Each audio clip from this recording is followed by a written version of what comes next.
Avez-vous déjà remarqué que la communication verbale parle fort? Les recherches nous démontrent que 80% de notre communication se fait de façon non verbale.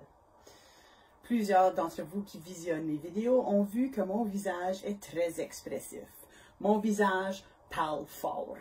Ça fait très longtemps que les gens me disent ça. Mon visage peut vous dire différentes choses comme ou, et ainsi de suite.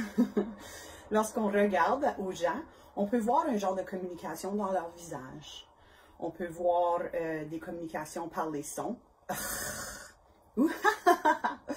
Oui, évidemment, ça, c'était pas réel, mais vous pouvez comprendre mon message.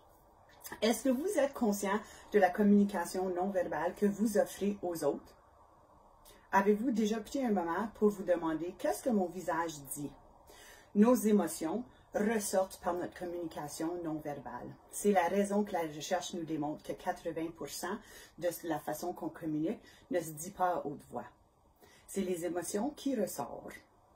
Fait que lorsque vous parlez, vous ressentez quelque chose, votre visage nous dit ce qu'on ressent et les mots nous disent ce que notre cerveau veut faire ressortir. Des fois, ça ne jive pas. D'autres fois, ça jive très bien. Il faut vraiment être à l'écoute du non-verbal. C'est drôle de dire à l'écoute du non-verbal puisque souvent, on ne l'entend pas, à moins que c'est un non-verbal par le son, tel que l'exemple que je vous ai donné tantôt. Fait qu'être à l'écoute, être au regard du non-verbal nous en dit beaucoup. Je vous donne le défi cette semaine d'être à l'écoute de votre propre non-verbal ainsi que les autres.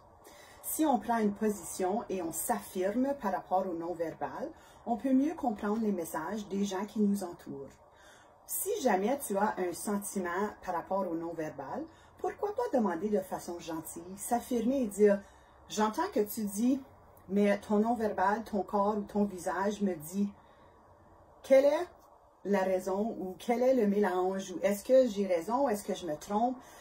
Donner l'occasion à l'autre personne de soit s'expliquer ou de prendre conscience de la façon dont son non-verbal parle.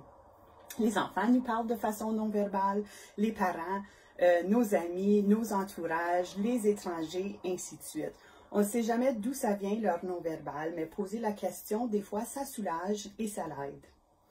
La communication non-verbale peut ressembler à plusieurs choses. Notre ton de voix. Si je parle comme ceci, ça donne un différent sentiment que si je parle comme ceci en souriant. Ça fait que juste le ton de ma voix, c'est une communication non verbale. Fait que, en tout cas, soyez aux aguets, soyez au regard, soyez à l'écoute. Comment est-ce que vous offrez un non-verbal et est-ce que vous vous affirmez par rapport à votre perspective du non-verbal des autres? Enjoyez le défi.